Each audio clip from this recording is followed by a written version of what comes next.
like, what does your manifestation process look like? Sure. Well, first, actually, let me ask, anything else you want to share on that topic? Like maybe listeners that are just finding out they have an autistic child or wondering, any message of hope, input? I don't know if anything I can say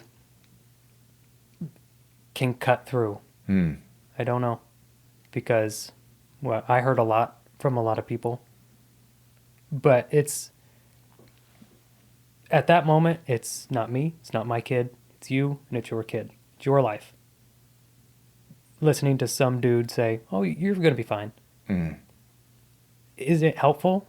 But if I can say something, nothing about it is bad. Oh, that's going to get me. That's it. Awesome, man. Yeah. And you can even find good in it. Yeah. I wouldn't change it.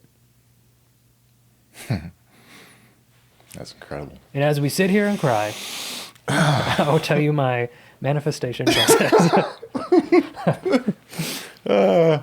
I will try to condense it. Sure. I think it's very simple how I do it now. I will say if there's something I want, I'll do it with everything. Right now, say I something small like I'm going in for a helicopter lesson. They're very dangerous. Yeah. They want to find the ground as fast as possible. That's what helicopters do. And so learning is tough. So for something as small as I hope I go home safe, I normally show up early. I sit in the parking lot. It's always easiest to do it with my eyes closed. But I imagine myself walking out, and then the feeling I feel of like, that was the best I've ever flown. And not just say it, but like sit there until it's like I feel joy. It's like almost behind your eyes. Like I feel the joy of like I'm learning. I did great. Is that a skill you have to develop, where you can yeah. actually produce the feeling of an event that hasn't happened? Because I 100%. like the easiest way they say to start is with gratitude. And sometimes I'm like, well, what the hell does gratitude feel like? What am I supposed to be feeling? And people just say, hey, keep doing it. It will happen. Was that the case for you? Did it take a little training? It took a lot of time. Okay. A big goal, I think the biggest goal I've ever had was I want to make $1 million in one calendar year. And that was back early on in content. But I can tell you, I knew what it felt like to hit $1 million to make it before I did it. And you won't until you feel it. Because that's the whole point. You're vibrating. Whatever you're putting out is coming back in. So if I have this goal that I want to come home safe from helicopter training, I'm going to feel grateful and feel excited and pumped that I did an excellent job and I'm walking back to my truck. And then let go. Don't even think about it. When you're in the helicopter, don't think about it. Okay. You just have to let it go. So that's what it is on something small. And then I do that anytime. I did that before I came here, that I just want it to go good. You know, sometimes it doesn't go. Sometimes you think it's going to go a certain way, but then you realize I had expectation and then you cut that off. If you're wondering why things aren't manifesting or coming to you, but you're like, every morning for an hour, I'm visualizing, I'm feeling the feeling an hour straight every day. That may be true, but after you get up from that meditation and that feeling, there's 18 hours of you flipping people off in traffic, feeling resentment, going back to blaming. So you're not feeling it the majority of the time. So you're getting what you put out the majority of the time. And that's more like the law of attraction, right? So, Pretty much. Yeah. Okay. So I try to live in it. So early on when I wanted to be successful at flying helicopters, I'd walk around feeling what it felt like to be a helicopter pilot. When I was in my car, I would walk around what it felt like to be a famous YouTuber. I'd walk into stores and like feel that feeling. It's like it sits here in your heart and then it's right here behind your eyes. It's like gratefulness. You feel grateful for the thing already, and then you let it go. And then when you notice you're not on it anymore, get back to it, you feel it, and then just go about your life. And then it's those moments where you're not expecting, you're not noticing, you just let go and you're living your life. An opportunity comes up. Okay. And it's that light bulb that connects the two. This opportunity, this goal. And you're like, got it. You're setting a goal, and I assume you have to get very clear on exactly what you want, or not. I used to. Okay. I think now I don't assume I know better than the universe.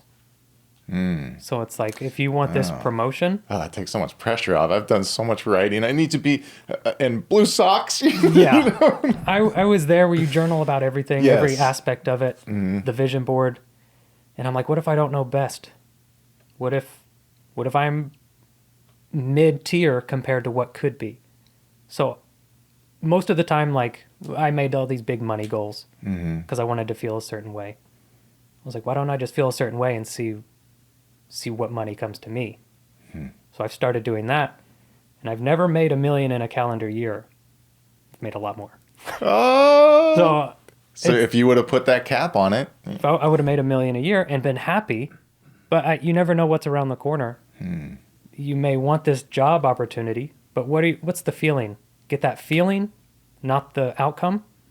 Live in that feeling, and the perfect outcome will come your way. It'll be something you don't even think about. Do you think about that goal constantly? $1 million in a calendar year, so you're walking around, or you focus on the feeling? Nope, I walk around with it. So I walk in a store knowing I know the biggest feeling I had. I remember when I was just starting to make money, I would walk around my wife's, she lived in a trailer park. I'd walk around every morning, and I'd walk with the sense of, how great does it feel that I could buy that? I could have all of these. Before you could. I couldn't. And then the next month I could. And then I would feel it again, and then the next month it was more. And it was just, you live in it. So if I'm walking around Walmart, I'm like, I could own a Walmart. What would it feel like to own a Walmart? What would it feel like to have $10 million? Get that feeling, live in it. If it goes away, get it back. And then just live your life. Okay. Say yes to things. Go have fun. And that's what I've been doing. Saying yes to helicopters. I don't know why. I don't know what it's going to come up. Saying yes to all these things, and then eventually it's going to click. Dude. Or 10 years down the road, you're going to be in the house with $10 million, having a good time, and it's going to click. Oh, I wanted this. I wanted this exact thing. I'm in blue socks. Yes. That happens a lot to people. Yeah. So to anyone listening that's like skeptical or have never heard of this stuff, like me a couple of years ago, where do you think is the best place for them to start to go learn about how manifesting works, the specific steps and techniques? I think it depends per person. For me, I'm very analytical. I don't want to hear woo-woo stuff. I don't want to hear horoscope. I don't want any of that. I want the logic. How do you know? And the best thing I found is Dr. Joe Dispenza. Yeah, that's right. Just listen to him. Just go to YouTube and you can have a free stuff PhD lesson. Yeah. And he's so charismatic too. He's so easy to listen to. He just sucks you in. Yeah.